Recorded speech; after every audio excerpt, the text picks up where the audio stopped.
UP में ठेकेदारों पर सख्ती, लापरवाही पर होंगे ब्लैकलिस्ट। सीएम योगी ने सभी डीएम को दिए सख्त निर्देश। मुख्यमंत्री योगी आदित्यनाथ ने जल जीवन मिशन के तहत खोदी गई सड़कों को ठीक करने और गड्ढों को भरने के निर्देश दिए हैं।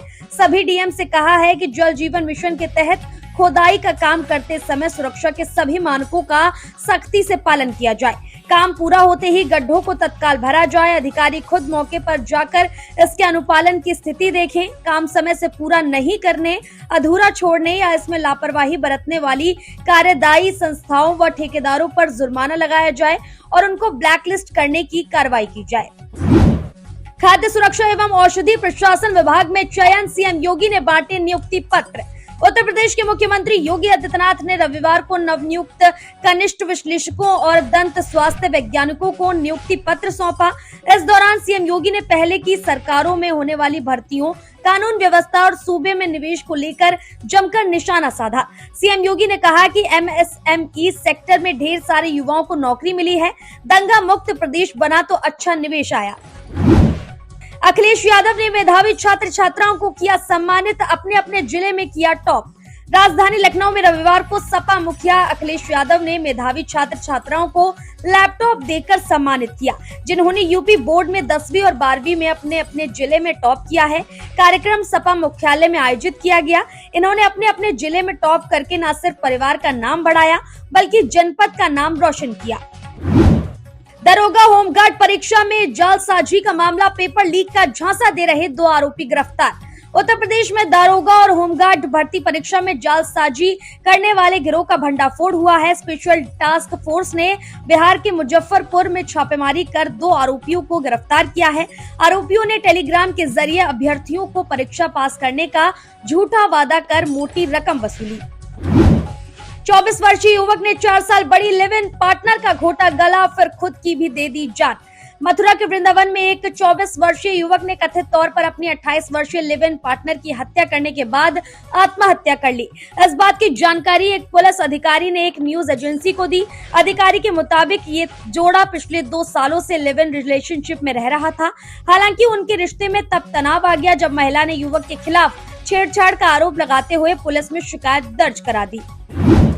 रील बनाने पानी की टंकी पर चढ़े थे बच्चे, सीढ़ी टूटने से 16 घंटे फंसे रहे, आईएएफ ने किया रेस्क्यू।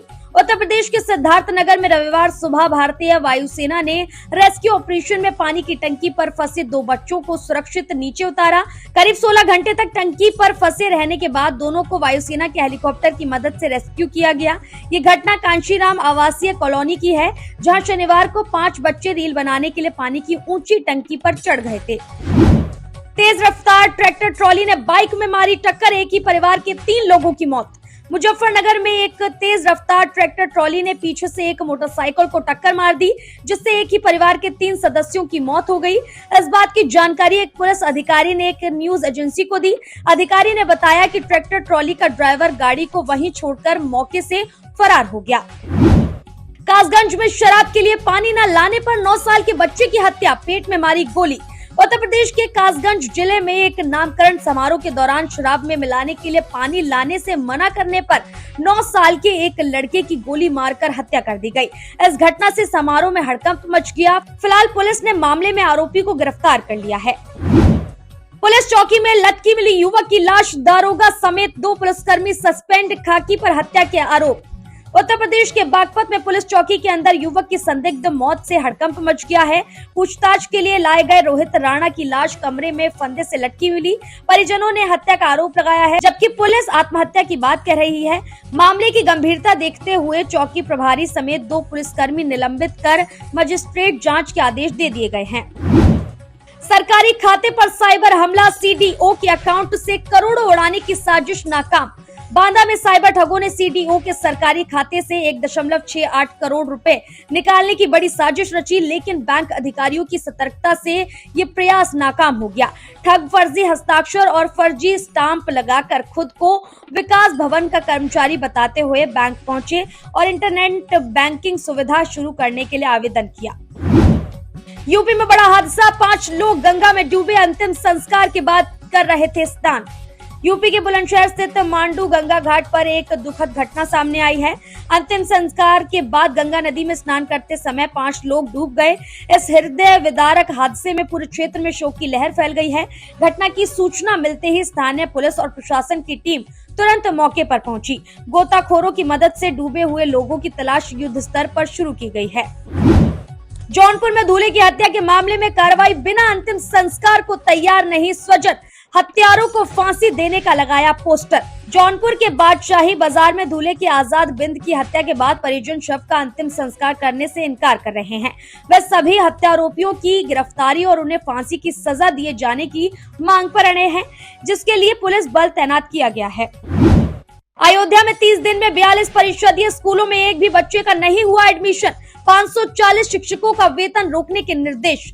अयोध्या में स्कूल चलो अभियान के बावजूद 42 परिषदीय विद्यालयों में एक भी नया नामांकन नहीं हुआ।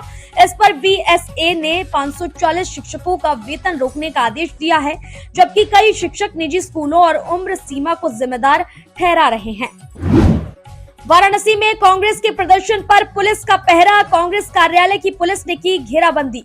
महानगर कांग्रेस ने श्री काशी विश्वनाथ मंदिर में दर्शन के लिए बदले गए नियमों के खिलाफ रविवार को पदयात्रा का आयोजन किया। इस कार्यक्रम के तहत कांग्रेस कार्यकर्ताओं ने दर्शन का कार्यक्रम तय किया था, लेकिन पुलिस ने उन्हें मैदागिन से आगे बढ़ने से रोक दिया। इसके बाद कांग्रेस जन नारेबाजी करते हुए मैदागिन स्थित कार्यालय पर पहुंच गए। पुलिस ने यहाँ कार्यालय को चारों ओर से घेर लिया।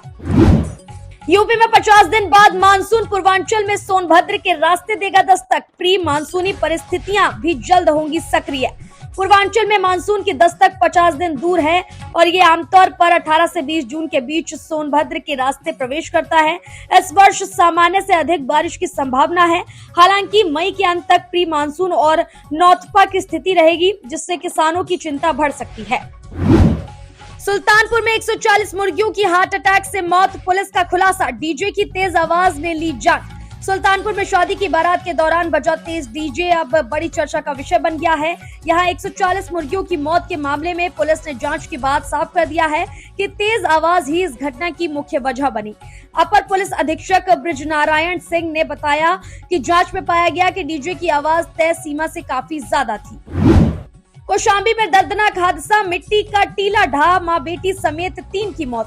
उत्तर प्रदेश के कौशाम्बी जिले में रविवार सुबह एक दर्दनाक हादसा हुआ। घर की पुताई के लिए मिट्टी निकालने गई महिलाओं पर अचानक मिट्टी का टीला ढह गया, जिससे कुछ महिलाएं उसके नीचे दब गईं। इस हादसे में मां बेटी समेत 3 लोगों की मौत हो गई, जबकि 2 लोग गंभीर रूप से घायल हो गए। अब गंगा एक्सप्रेसवे से जुड़ेगा नोएडा, 15 किलोमीटर लंबी बनेगी नई सड़क। नोएडा और ग्रेटर नोएडा के लोगों के लिए बड़ी राहत और विकास की नई खबर सामने आई है। अब इन दोनों शहरों की कनेक्टिविटी गंगा एक्सप्रेसवे से सीधे जुड़ने जा रही है। इसके लिए हापुड़ बाईपास से आगे लगभग 15 किलोमीटर लंबी नई सड़क बनाई जाएगी। ये परियोजना केवल सड़क निर्माण तक सीमित नहीं है, बल्कि पूरे क्षेत्र के विकास की दिशा बदलने वाली मानी जा रही है।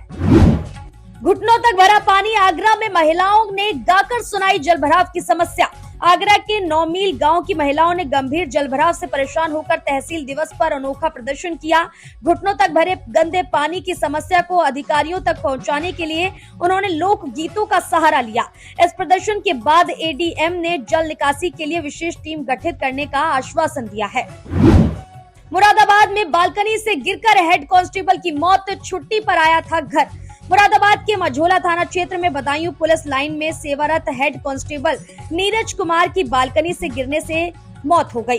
अवकाश पर घर आए नीरज के सिर में गंभीर चोटें आईं और अस्पताल में उनका निधन हो गया। उनके परिवार में पत्नी और 2 बेटियां हैं। पुलिस विभाग ने राजकीय सम्मान के साथ उन्हें अंतिम विदाई दी, जिससे पूरे महकमे में शोक की लहर दौड़ गई। बरेली में हाई टेंशन लाइन टूटने से हादसा, करंट लगने से 2 लोगों की मौत, एक झुलसा। उत्तर प्रदेश के बरेली में एक दर्दनाक बिजली हादसे में 2 लोगों की जान चली गई और एक महिला गंभीर रूप से झुलस गई। अलीगंज थाना क्षेत्र के सूदनपुर गांव में हाई टेंशन लाइन टूटकर एलटी सप्लाई पर गिर गई, जिससे पूरे मोहल्ले में करंट फैल गया। इस घटना के लिए बिजली विभाग की लापरवाही को जिम्मेदार ठहराया जा रहा है, जिसकी उच्च स्तरीय जांच के आदेश दिए गए हैं। शिक्षा मित्रों को पहचान देगी योगी सरकार, 5 मई को होगा आयोजन, मिलेगा सम्मान। गोरखपुर में सीएम योगी आदित्यनाथ शिक्षा मित्रों के मानदेय बढ़ाने के बाद से उनके सम्मान के लिए 5 मई को राज्य स्तरीय कार्यक्रम का सुबह 11 बजे शुभारंभ करेंगे। इस दौरान प्रदेश भर के सभी जनपदों में भी समानांतर आयोजन होंगे, जिसमें करीब 1.43 लाख शिक्षा मित्र को फायदा मिलेगा। एमएलए पल्लवी पटेल के काफिले में शामिल कार खाई में गिरी, हादसे में 3 कार्यकर्ता घायल। यूपी के बांदा में एमएलए पल्लवी पटेल के काफिले में चल रही गाड़ी खाई में गिर गई। इस हादसे में 3 कार्यकर्ता घायल हो गए। बताया जा रहा है कि काफिले में चल रही गाड़ी अनियंत्रित होकर खाई में गिर गई, जिसमें 3 लोग घायल हो गए। आनन फानन में कार्यकर्ताओं ने गाड़ी से घायलों को निकाल अस्पताल भेजा। हादसे के बाद पल्लवी पटेल भी अस्पताल पहुंची और अपने कार्यकर्ताओं से स्वास्थ्य का हालचाल जाना। कानपुर में बीजेपी नेता विनोद मिश्रा की मौत से हड़कंप, पत्नी और ससुराल वालों पर लगाया आरोप। कानपुर में रिश्तों के उलझाव और पारिवारिक कलह का एक ऐसा मामला सामने आया है जिसने सबको झकझोर कर रख दिया है। दिल्ली में भारतीय जनता पार्टी के मंडल अध्यक्ष और एक्सिस बैंक में फील्ड मैनेजर के पद पर तैनात विनोद मिश्रा ने अपनी ससुराल के बाहर जहरीला पदार्थ खाकर जान दे दी। अपनी मौत से पहले उन्होंने एक मार्मिक सुसाइड नोट और वॉइस मैसेज सोशल मीडिया पर वायरल किया, जिसमें उन्होंने अपनी सास पर उनकी जिंदगी बर्बाद करने और उन्हें मौत के मुंह में धकेलने की प्लानिंग करने के गंभीर आरोप लगाए हैं। रिसेप्शन पार्टी में चली ताबड़तोड़ गोलियां, 22 साल के अजय रायदास की मौत।